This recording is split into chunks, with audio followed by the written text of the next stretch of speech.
warahmatullahi wabarakatuh. Salam sejahtera bagi kita semua. Perkenalkan, saya Jana Hafiza. Saya merupakan dosen tetap pada program studi Teknik Mesin Fakultas Teknik Universitas Muhammadiyah Sumatera Barat. Video ini disusun sebagai unjuk kerja Tridharma Perguruan Tinggi dalam bidang pengajaran dan merupakan salah satu bagian dari sertifikasi dosen yang bertujuan untuk menunjukkan praktik pembelajaran yang saya terapkan. Sebelumnya, saya telah menyelesaikan pendidikan saya pada jenjang S1 di bidang teknik pertambangan dan lulus pada tahun 2015, serta telah menyelesaikan pendidikan S2 di bidang teknik metalurgi dan material dan lulus pada tahun 2017. Latar belakang pendidikan ini menjadi dasar keilmuan saya dalam mengampu mata kuliah alat berat dan peralatan industri yang erat kaitannya dengan bidang teknik mesin dan aplikasi di industri pertambangan maupun manufaktur. Pada video pengajaran ini, saya akan membahas mata kuliah alat berat dan peralatan industri yang merupakan salah satu mata kuliah penting dalam mendukung kompetensi mahasiswa di bidang teknik mesin, khususnya dalam memahami prinsip kerja, pemilihan alat, serta penerapan alat berat dan peralatan industri. Mata kuliah ini terdiri dari 3 SKS teori yang wajib diikuti oleh seluruh mahasiswa teknik mesin semester 5. Deskripsi singkat mata kuliah alat berat dan peralatan industri ini membahas prinsip kerja, klasifikasi, konstruksi, serta sistem penggerak dari berbagai alat berat dan peralatan industri. Topik mata kuliah mencakup sistem mekanik, hidrolik, transmisi, kontrol, dan aspek keselamatan kerja. Mahasiswa akan memahami perencanaan penggunaan alat sesuai kebutuhan industri serta estimasi efisiensi dan pemilihan alat. Capaian pembelajaran mata kuliah alat berat dan peralatan industri ini yang pertama adalah dapat menjelaskan klasifikasi serta prinsip kerja alat dan peralatan industri.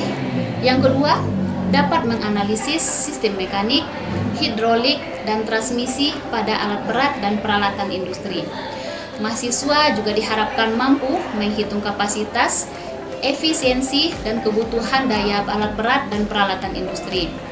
Kemudian yang keempat, dapat merencanakan perancangan penggunaan dan perawatan alat secara optimal. Dan yang kelima, mampu mengidentifikasi risiko kerja dan menerapkan prinsip K3 dalam pengoperasian alat. Untuk media pembelajaran yang saya gunakan adalah yang pertama perangkat lunak, itu terdiri dari PowerPoint dan beberapa video simulasi alat berat dan peralatan industri.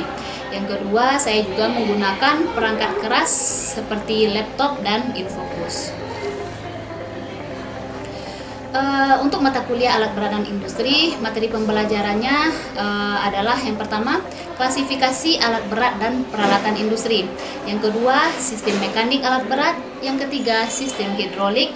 Yang keempat, alat berat untuk konstruksi. Yang kelima, sistem otomatis industri. Yang keenam, perencanaan perawatan. Yang ketujuh, estimasi daya dan efisiensi. 8. K3 pada penggunaan alat berat dan peralatan industri. Dan yang kesembilan, pengembangan teknologi alat berat dan peralatan industri terbarukan. Untuk metode pembelajaran mata kuliah terdiri dari yang pertama, delivery. Pada delivery ini, saya akan memperlihatkan bagaimana cara saya menyampaikan materi kepada mahasiswa. Seperti salah satunya ceramah interaktif, itu saya akan menyampaikan konsep dasar dari materi ini, kemudian diselingi juga dengan tanya jawab. Selain ceramah interaktif juga akan ada nanti presentasi berbasis multimedia seperti menggunakan PowerPoint, video simulasi alat berat dan peralatan industri. Dan setelah itu nanti akan ada beberapa studi kasus pada setiap minggu perkuliahan. Itu akan memperlihatkan dan menyampaikan kasus nyata yang ada di industri terkait alat berat dan peralatan industri untuk dianalisis oleh mahasiswa tersebut. Kemudian ada juga project based learning. Mahasiswa diberi proyek perencanaan pada skenario industri. Yang kedua adalah interaksi, di mana interaksi ini merupakan metode untuk membangun keterlibatan dan keaktifan mahasiswa selama proses pembelajaran. Itu ada seperti diskusi pada studi kasus, bisa diskusi kelompok, kemudian tanya jawab langsung, dan ada juga brainstorming, yaitu mengumpulkan ide dari mahasiswa terkait solusi teknik penggunaan alat berat dan peralatan industri. Dan yang ketiga yaitu asesmen. Jadi asesmen ini merupakan metode. Dan yang ketiga yaitu asesmen. Jadi asesmen ini merupakan metode yang akan saya gunakan untuk mengukur pencapaian belajar mahasiswa. Salah satunya yaitu penilaian formatting seperti kuis mingguan, kemudian tugas kelas, tugas individu, ada juga nanti di minggu terakhir ada tugas kelompok, kemudian ada refleksi pembelajaran. Dan yang kedua nanti ada penilaian sumatif seperti ujian tengah semester, ujian akhir semester, proyek akhir mahasiswa, bagaimana makalahnya, bagaimana laporannya, dan nanti ada juga rubrik penilaian kinerja tugas kelompok mereka. Baiklah, selanjutnya berikut cuplikan video pembelajaran di dalam kelas untuk mata kuliah alat berat dan peralatan industri mahasiswa teknik mesin semester 5. Dan ini adalah pertemuan minggu kedua yang akan membahas klasifikasi alat berat berdasarkan fungsi dan penggunaannya. Waalaikumsalam warahmatullahi wabarakatuh. Alhamdulillah, kita jumpa lagi ya di minggu kedua mata kuliah alat berat dan peralatan industri. Nah, lalu kita bahas sedikit karena materi minggu 1 LPS segala macam. Jadi untuk sebelum masuk ke minggu kedua, nanti kita baca doa dulu ya. Oke, silakan baca doa dulu. Doa mulai. Oke, selesai. Alhamdulillah ya. Nah, tugas yang minggu lalu aman udah dikumpulkan di editing? Jadi kalau bagi yang udah kumpul berarti nggak bisa lagi karena kita tiap minggu harus on time ya, sesuai waktunya yang sudah ditetapkan. Oke, minggu lalu kita udah bahas sedikit tentang FPS dan download itu di editing, udah dimasukkan di editing. Jadi semua materi mulai dari minggu 1 sampai minggu ke 15 karena 16 kita UAS ya sudah dimasukkan di editing. Jadi silahkan di download materinya. Nah, jadi sebelum masuk ke perkuliahan kamu udah tahu nih kita membahas apa, dari review kamu sedikit. Nah, itu lalu udah sedikit kita bahas tentang alat berat ya, definisi alat berat itu apa, jenis-jenisnya apa, fungsinya apa. Juga sudah kamu kerjakan juga. Sebenarnya kita udah review juga sebelum selesai kuliah kan, jadi kan kamu udah paham betul nih. Oke, masih ingat nggak apa itu alat berat? Silakan yang mau di tangan. Ya, silakan.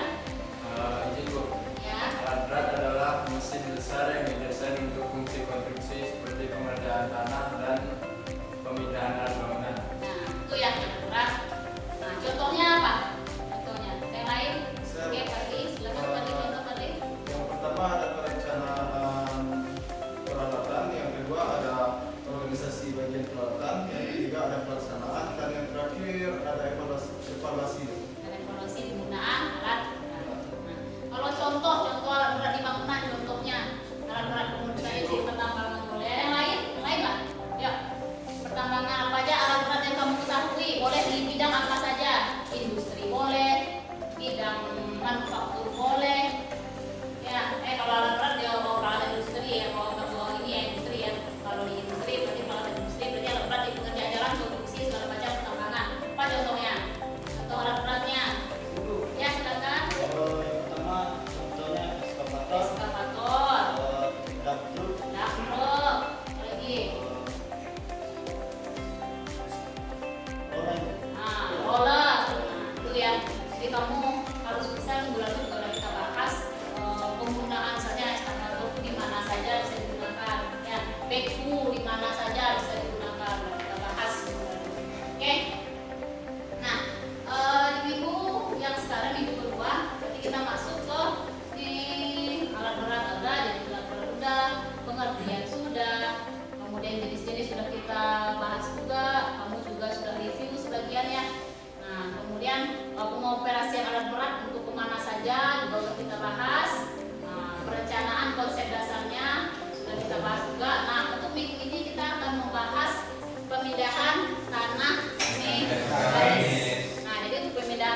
kalau tanah, kamu tanah asli nih, tanah misalnya lagi kondisinya asli, belum digali, belum dikaruk, belum diapa-apakan, dalam kondisi asli. Ya, misalnya volumenya tadi 100 meter kubik ya, 100 meter kubik. Nah, ketika kamu geruk, ketika digeruk itu nanti ada yang disebut dengan faktor pengembangan tanah. Jadi volumenya bertambah tuh. Ya, itu ada faktor seperti masuk udara ke dalam pori-pori tanah itu, ke dalam rongga-rongga tanah itu. Makanya volume tanah asli sebelum kamu geruk dengan volume tanah setelah digeruk, nah itu beda nanti. Nah itu yang akan kita bahas ya. Jadi kan tanah itu beda ya sifatnya, beda dengan beton. Ya, beton kalau kamu pecah kan itu juga dia bilang kepadatan. Tapi kalau tanah kamu gali, nah itu beda lagi ya.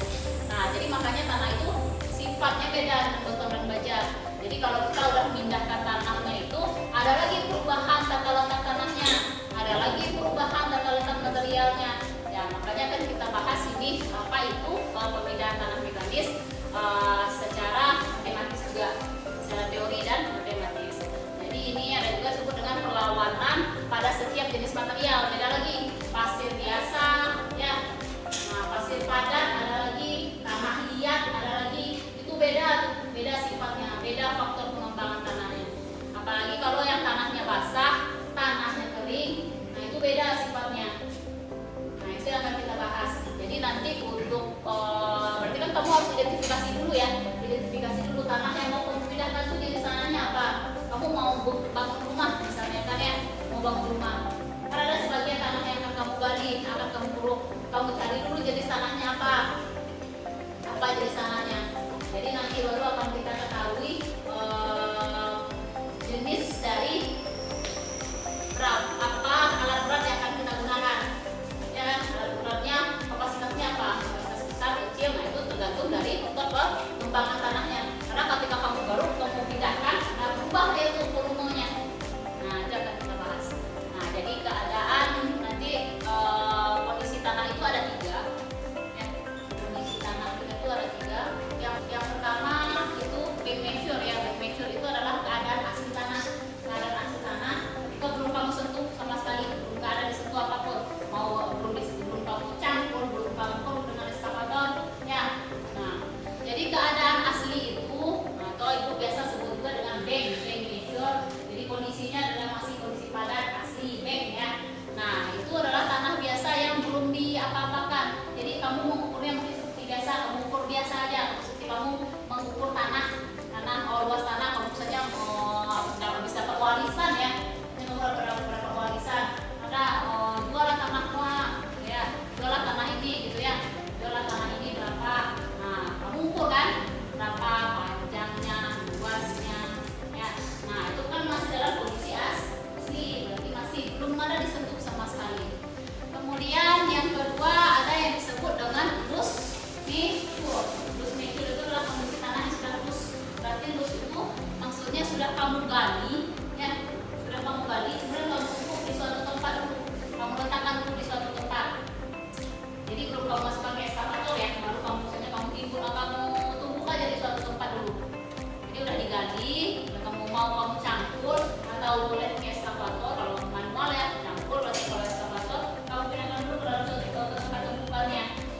Nah di situ volumenya akan berubah itu, volumenya berubah. Nah kalau volumenya berubah, nah itu yang disebut dengan loose measure. Kondisinya sudah berubah, tanahnya sudah mengembang. Nah itu karena tadi ya ada pori-pori, udara masuk ke dalam pori-pori tanah, rongga tanah itu sehingga tanah itu membesar volumenya. Keadaan kondisi tanah yang ketiga yaitu ada dalam kondisi keadaan padat. Nah itu di mana keadaan tanah setelah ditimbun kembali kemudian dipadatkan. Nah jadi dalam kondisi padat itu maksudnya kamu gali nih ya, gali kemudian ditumbuk terus kamu padatkan lagi. Nah itu beda lagi tuh kondisinya. Nanti disebut dengan keadaan padat. Nah ini ada yang juga dalam kamu faktor pemindahan tanah mekanis ada yang disebut dengan swell factor. Swell factor. Jadi swell factor itu adalah faktor pengembangan yang menyatakan presentasi pertambahan volume tanah setelah digali dari keadaan asli atau bank material tadi menjadi tanah lepas atau hijau tadi. Ya, nah jadi setiap tanah itu beda-beda kondisinya. Tanah berpasir, tanah padat, tanah asfalt, tanah liat itu beda angka swell faktornya. Nah sebagai contoh ini ya, jika suatu tanah biasa ya, swell faktornya 25%. Nah jadi maksudnya 20 swell faktor 25% itu adalah faktor pengembangan tanahnya 25%. Nah, jika tanah kita adalah 1 meter kubik, ya, kemudian kita gali, berarti kan kalau digali dia dalam kondisi bank kan asli ya, dalam kondisi bank, dalam kondisi asli. Nah, berapa dia volumenya? Berapa kira-kira? Tanah kita 1, ya, tanah kita 1 meter kubik volumenya. Ya, 1 meter kubik volumenya, kita luas ya, 1 meter kubik volumenya. Kemudian sudah diketahui swell faktornya itu 25%. Nah, oke. Berapa tanah kita tadi? Volume tanah? Volumenya.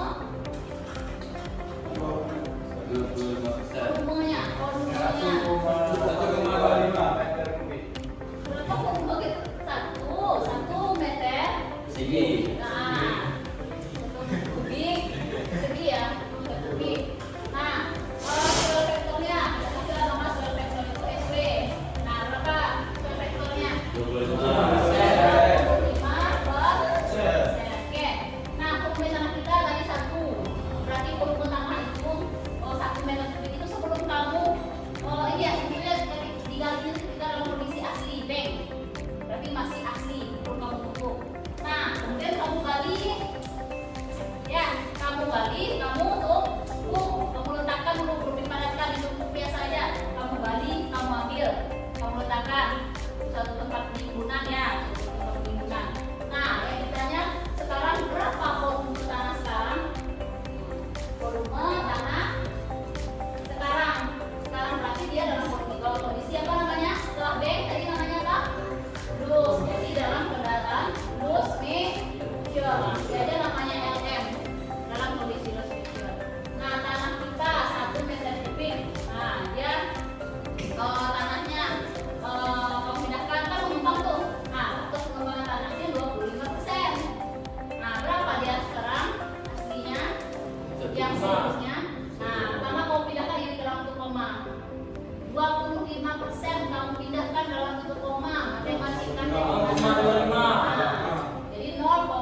Oke, nomor satu aja dulu, satu aja dulu.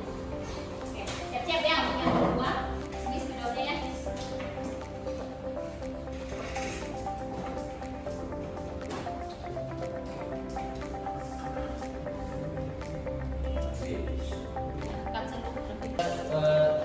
Ini kita mencari M-nya tadi. Teman-teman, kita mencari volume tanah sekarang. Jadi volume tanah sebesar 100 dikali dengan 1 ditambah dengan SW 25%, dan kita baiklah teman-teman, volume tanah kita saat ini mencari volume tanah sekarang. Ketahui volume tanah 100 meter kubik, dikali dengan 1 ditambah SW.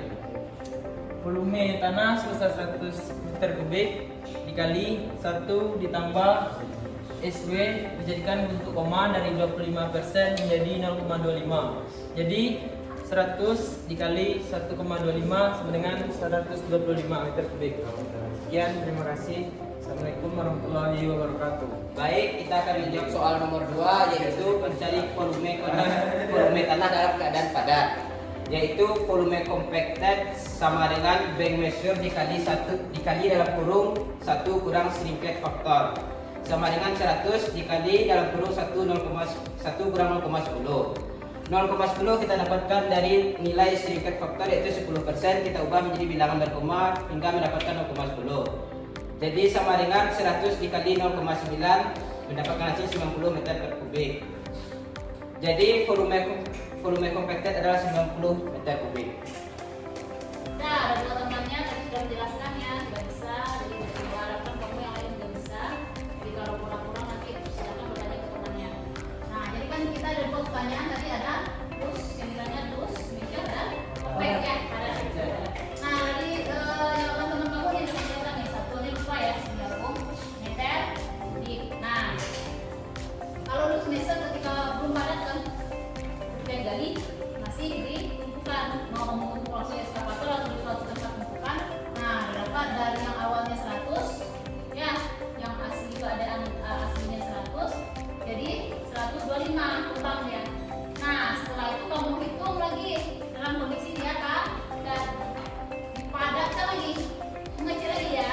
Nah, jadi makanya itu, jadi ketika kamu gemburkan berarti dia sudah terpadat lagi, volumenya membesar, dan ketika kamu padatkan lagi volumenya mengecil.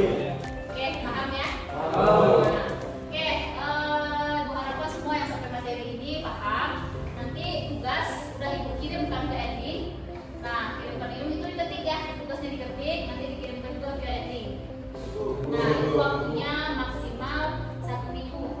Jadi sudah ditentukan 1 minggu. Jadi kalau kamu lewat seperti biasa ya, kita nggak ada lagi, tidak ada penambahan waktu. Nah, itu dia 1 minggu. Silakan dicek edlingnya, dikerjakan di edling, dikumpulkan sebelum waktu batas waktu ditentukan. Oke, nah itu pembahasan tadi ya. Belum, Bu. Ya. Belum. Sudah hadir semua, ada tidak hadir? Oke.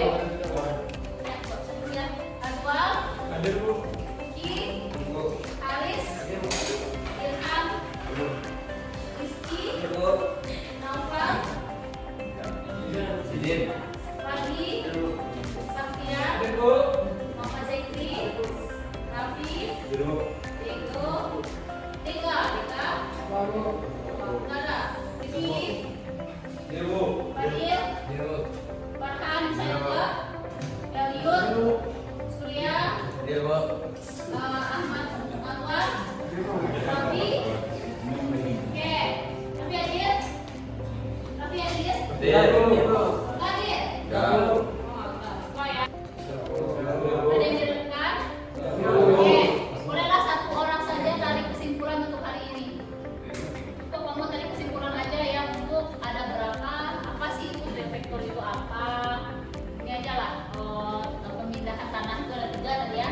Silakan di review, silakan diambil kesimpulan. Kesimpulan satu orang. Ya, silakan di sana. Oke, silakan. Ya.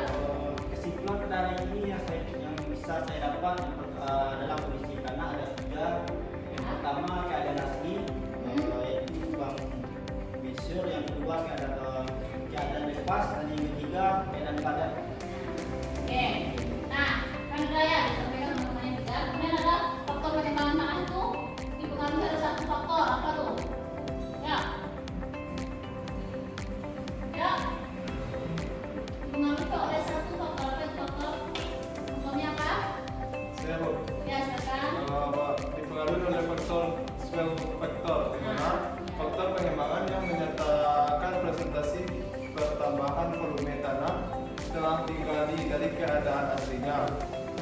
secara lepas. Sekian dari saya, Bu. Oke, kesimpulan kita hari ini tadi sudah disampaikan juga sama temannya, juga sedikit ya. Ya, ada 3 tadi ya, kondisi tanah, perbedaan tanah dinamis, ada 3 kondisi. Apa aja, Bang?